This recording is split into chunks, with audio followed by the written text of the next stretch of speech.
नमस्कार।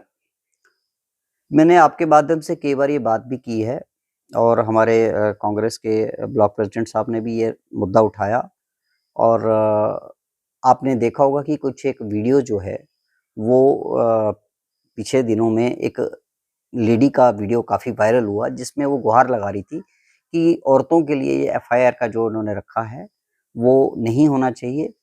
और मैं एक एमएलए साहब का मैंने विधायक जी का भी अपना वीडियो देखा, जिसमें वो कैटेगोरिकली कह रहे हैं कि आप लोगों को जाके पुलिस में एफआईआर करवानी पड़ेगी, जिन लोगों के मकान जो है क्षतिग्रस्त हुए हैं। तो आपके माध्यम से मेरा एक ही सवाल भी है इस एडमिनिस्ट्रेशन से, इस सिस्टम से, इन विधायक जी से और जो इस टाइम सिस्टम ऑपरेटिव है, उन सब से है कि एफआईआर किन केसेस में की जाती है? एफआईआर करने का तब होता है आइदर कोई ह्यूमन लॉस हो, उसकी एफआईआर होती है, या कोई इंश्योरेंस क्लेम करना हो, उसकी एफआईआर होती है। अदरवाइज़ एफआईआर की कोई ऐसी तलब नहीं है, कोई ऐसा कानून नहीं है, कोई ऐसी किताब नहीं बनी जिसमें एफआईआर की एसेंशियलिटी जो है वो मौजूद की जाए। दूसरी बात ये है कि ये जो बसोली हमारी खित्ता है, बसोली कॉन्स्टिट्यूएंसी है, इसमें 65% जो है वो लोग पल्लेदार हैं। और विधायक जी, ये मेरा आपसे सवाल है मेरा कि आपने इन पल्लेदारों के नाम पे ही इलेक्शन लड़ा और पल्लेदारों के नाम पे ही वोटों को बटोरा। तो क्या आपका ये शोभा देता था कि पल्लेदार इस टाइम सारे पल्लेदारी करने गए हैं और पीछे जो है उनकी हमारी माताएँ, बहनें, बच्चियाँ लेडीज़ जो हैं वो पीछे घर को सँभालती हैं और आप पब्लिक के रिप्रेजेंटेटिव हैं या आप एडमिनिस्ट्रेशन के चाटुकार हैं। आपने ये वीडियो अपना वायरल बताया और उसमें बताया कि लोगों को जाके एफआईआर करवानी चाहिए। मुझे ये कानून इस एडमिनिस्ट्रेशन से भी पूछना है और ये विधायक जी से भी पूछना है, ये कौन से कानून में लिखा हुआ है कि एफआईआर की इतनी एसेंशियलिटी होती है। मैं बार-बार कह रहा हूँ कि अगर कहीं कोई लाइफ लॉस्ट हुई है, कहीं कोई ह्यूमन लॉस हुआ है, तो एफआईआर की मैं बिल्कुल एग्री करता हूँ कि होनी चाहिए। या कोई इंश्योरेंस क्लेम किसी ने मकान का करना है, तो एफआईआर की ज़रूरत है। अदरवाइज़ जो मकान ढह रहे हैं, जो ज़मीनें कट रही हैं, जो ज़मीनें बह रही हैं, पहाड़ के पहाड़ चल रहे हैं, गाँव के गाँव डूब रहे हैं। आप देख रहे हैं कि शारा में इतना बड़ा नुकसान हो गया, आपने देखा स्मूद में इतना बड़ा नुकसान हुआ, कुंड में इतना बड़ा नुकसान हो गया, पेपड़ी में से में देखिए वहाँ पे इतना बड़ा नुकसान हुआ, माशका पूरा डूब गया। फिर जैंखर जो है, जैंखर का पूरा गाँव इफ़ेक्टेड है, धारमानपुर पूरा इफ़ेक्टेड है, मडला इफ़ेक्टेड है। ऐसे कई टाउन्स हैं, कई ऐसी जगह हैं, रहन पंचायत है, ऐसी कई पंचायतें हैं जो हमारी 32 के करीब जो पंचायतें इस टाइम इफ़ेक्टेड हैं। आप यहाँ की बात करते हैं पैडूनाल के ऊपर जो हमारा ये आता है थैं एरिया, उधर में पूरा नुकसान हुआ है, मानू में इतना बड़ा नुकसान हुआ है।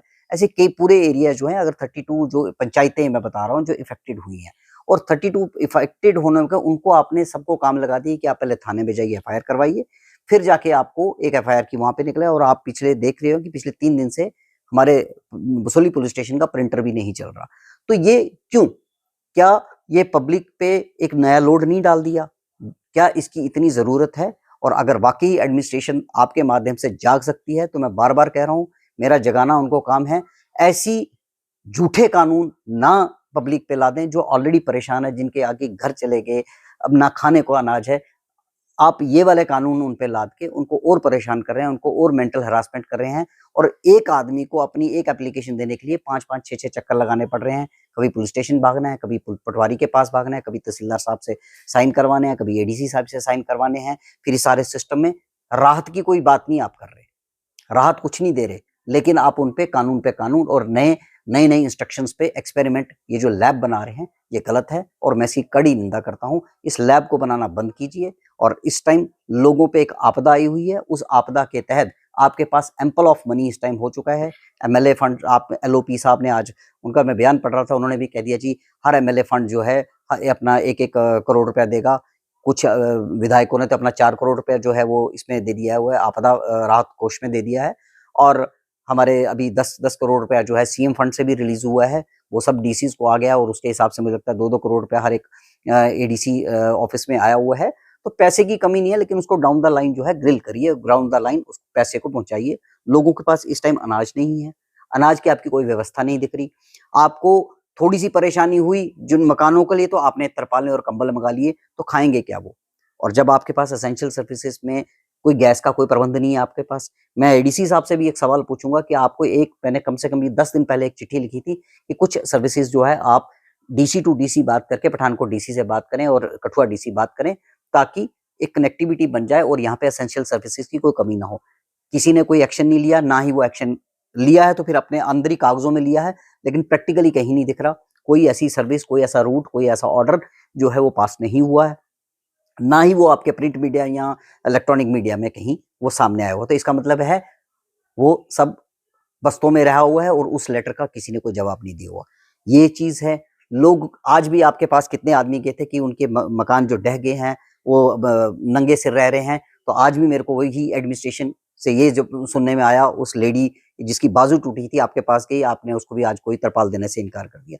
तो ऐसी चीजें ना करें। आप अपनी ऑफिसर्स हैं, सल्यूट है, आप ऑफिसर ही रहेंगे, लेकिन पब्लिक को इस टाइम अपनी ऑफिसरी मत दिखाएं।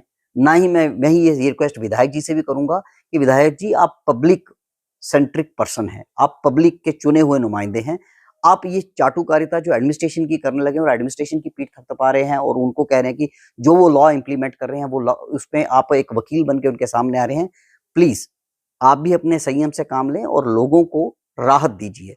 लोग परेशान हो गए हैं, लोगों की ग्राउंड रियलिटी को जानिए। प्लासी में पिछले 5 दिन से आपके माध्यम से भी कवर हो रहा है, लेकिन अभी तक कोई एडमिनिस्ट्रेशन का आदमी नहीं पहुंचा हुआ है।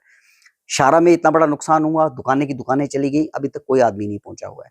आप धारजंकर कुंड की बात करते हैं तो अभी एडमिनिस्ट्रेशन का कोई आदमी नहीं पहुंचा हुआ है। मतलब ऐसे में कई इलाके गिना सकता हूं जहां पे शायद मीडिया आदमी पहुंच गया, मीडिया पर्सन पहुंच के ग्राउंड रियलिटी बनाई, लेकिन हमारी एडमिनिस्ट्रेशन वहां पे पहुंचने में अभी कतरा रही, क्योंकि शायद पैदल चलना पड़ेगा, अपनी कुर्सी छोड़नी पड़ेगी, बारिश में जाना पड़ेगा, जूते फड़वाने पड़ेंगे, कपड़े गंदे होंगे और शायद ये सफेद पोश आदमियों को नहीं पसंद आएगा। लेकिन मैं जरूर आपसे एक रिक्वेस्ट करूंगा, प्लीज जागिए। ये वाली चीजें जो आप कर रहे हैं ये जनहित के लिए अच्छी नहीं है। और विधायक जी से भी एक रिक्वेस्ट करूंगा कि एडमिनिस्ट्रेशन को भी थोड़ा जगाइए, उनको थोड़ा मार्केट में भेजिए और उनको फील्ड में बताइए कि ग्राउंड रियलिटी पे लोग कितने परेशान हैं, कितने लोग जो हैं वो खुले आसमान में बहती बारिश में अपना चूल्हा जला रहे हैं और किस तरह खाना बना रहे हैं, और वो भी खाना मांग मांग के बना रहे हैं। जैसे हमारे ब्लॉक प्रेसिडेंट साहब ने अभी आपको बताया कि कुछ लोग तो अपनी जो निजी फसलें हैं वो बेच के अपना घर का राशन चला रहे हैं। तो आप कह रहे हैं कि अगर 3-3 करोड़ रुपए आपके पास राहत कोष का आया हुआ है, वो फिर किसके लिए है? सिर्फ कंबल और तरपालें देने के लिए? वो भी आप पिक एंड चूज पॉलिसी पे चल रहे हैं। तो मैं अभी कोई इतना लंबा नहीं करूंगा, लेकिन मैं एफआईआर की बात पे भी स्टिक हूं। उस एफआईआर का जो आपने एक लोगों के लिए परेशानी खड़ी है, इसको इमीडिएट तौर पे बंद करवाएं और ये जो है लोगों को राहत दें। इस टाइम आप इतनी लीगलिटीज में पड़े हुए हैं क्यों? काम को डिले करने के लिए। मेरे हिसाब से काम डिले है, काम को लंबा करना है, लेकिन आप शॉर्टकट बनाइए और लोगों का एक एस्टिमेट बना के कितने घर डैमेज हुए हैं, कितने लोग प्रभावित हुए हैं, उनका एक रिपोर्ट सबमिट कराइए। और सेंट्रल गवर्नमेंट से भी बार बार कहूंगा कि यहाँ पे सिर्फ दौरे ना डालें, आप पैकेज रिलीज करें। आपका पूरा हालात खराब हैं, इस टाइम आपने सेंट्रली कौन सा पैकेज दिया हुआ है? कोई पैकेज अभी तक अनाउंस नहीं हुआ है और इसे एक नेशनल डिजास्टर का घोषित करना चाहिए। इसकी मैं जरूर वकालत करूंगा क्योंकि ये इतना बड़ा डिजास्टर, मेरी भी 50 ईयर्स की एज हो रही है, मैंने भी 50 सालों में अपनी लाइफ में इतना बड़ा डिजास्टर नहीं देखा हुआ है। एग्जैक्ट मानते हैं, आप भी मान रहे हैं, एडमिनिस्ट्रेशन भी मान रही है कि ये बहुत बड़ा डिजास्टर है, तो लेकिन उसके लिए नेशनली कोई पैकेज अभी तक नहीं हुआ, ना ही इसको नेशनल आपदा घोषित किया हुआ है। तो मैं बार बार आपके माध्यम से इतना कहूंगा कि इसको नेशनल आपदा घोषित करें। और ये बसोली में जो झूठे कानून बनाए जा रहे हैं और एफआईआर के लिए लोगों को कह रहे हैं कि मकानों का क्लेम तब बनेगा जब आपके पास एफआईआर होगी, इसको इमीडिएट तौर पर बंद कराना चाहिए। धन्यवाद।